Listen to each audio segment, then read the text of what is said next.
How's it going, everyone? Jesus here, aka Tyrant Dominus, and I'm here to tell you a little bit about Anchor. Anchor is the one-stop shop for recording, hosting, and distributing your podcast. And best of all, it's 100% free and ridiculously easy to use. And now Anchor can match you with great sponsors who want to advertise on your podcast. That means you can get paid to podcast right away. In fact, that's what I'm doing right now by reading this ad. Honestly, Anchor is a very enjoyable platform to be on, listen on, and just a joy to be a part of this community. Anchor, come check us out.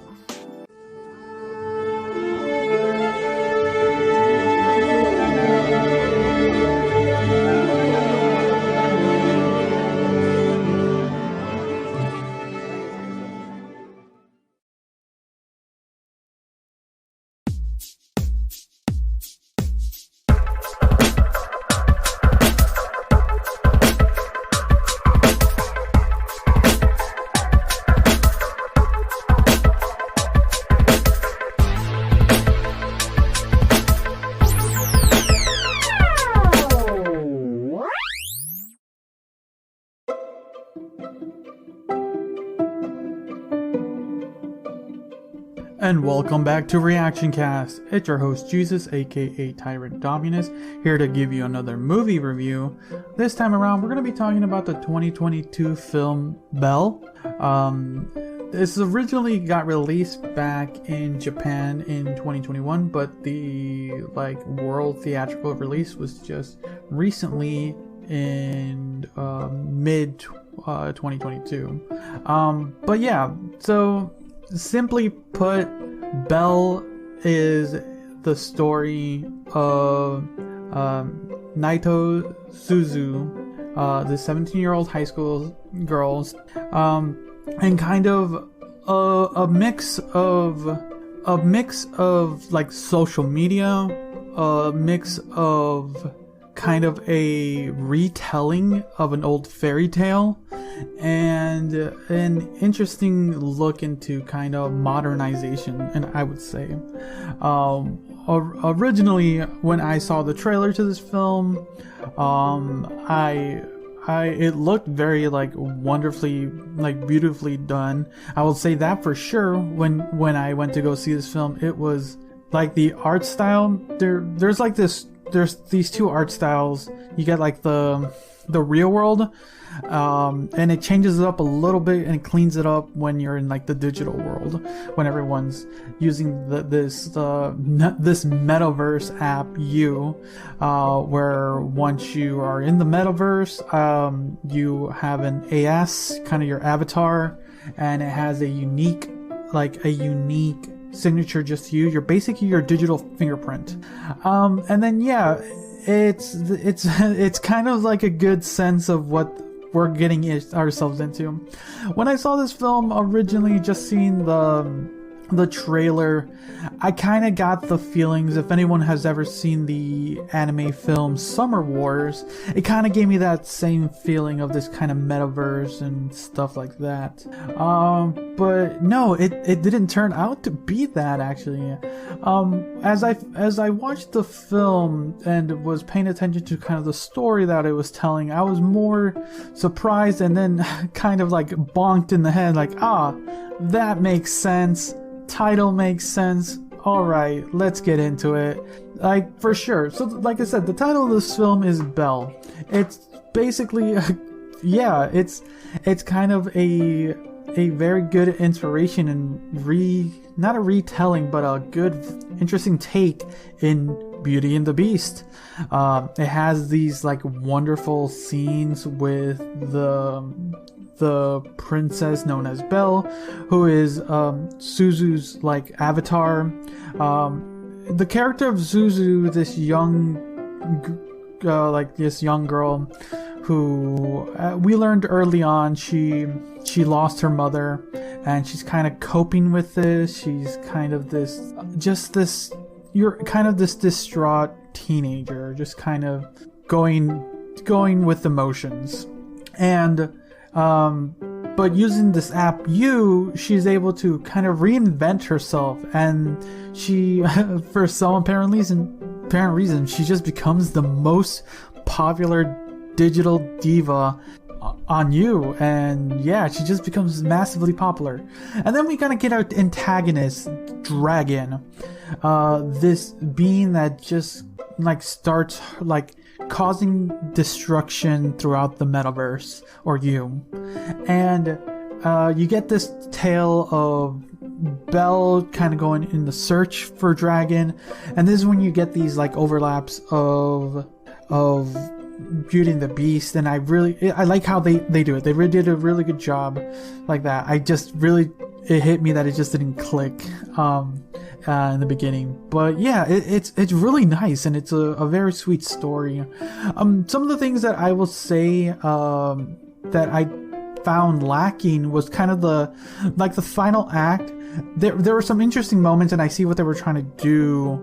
I'm not going to spoil it, but there are some points where you have to kind of suspend your disbelief in how some characters react and things of that nature.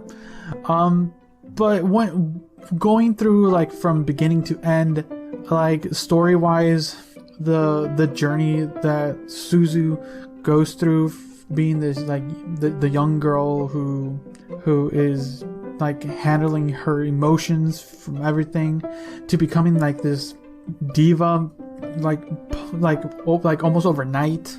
And it does a good job just showcasing what happens when something just becomes massively popular overnight. There's memes and stuff. It's just great. They do such a fantastic job showcasing that. And then this kind of like detective work, it's so good that the final act just kind of just for what it felt, it just didn't like sit well at the end for me. Like I enjoyed it, it just didn't like settle in. Besides that, the score and the music in this film is fantastic. It's like you're watching a Disney film. And if you listened, or if you're watching this on YouTube, to my review on Encanto, that like it had really good music, but I felt in Encanto there was just a little bit too much. But the music in Belle really worked well for the situations it got put in, and when they used it, and then the score was fantastic. Like these just like somber moments or these intense moments, it's just the music just brought it out even more. And the comedy and there's for being such an intense and like dramatic film at times, it has some fun comedy as well. There's these just little moments that just kind of help levy the film, and it helped like pace it just right. Because for being, how long is this film? Just shy of 2 hours, just a little over 2 hours. You never know with credits, but just shy of 2 hours. It never felt like it was dragging. Like the pacing was really well done. The heart was in there.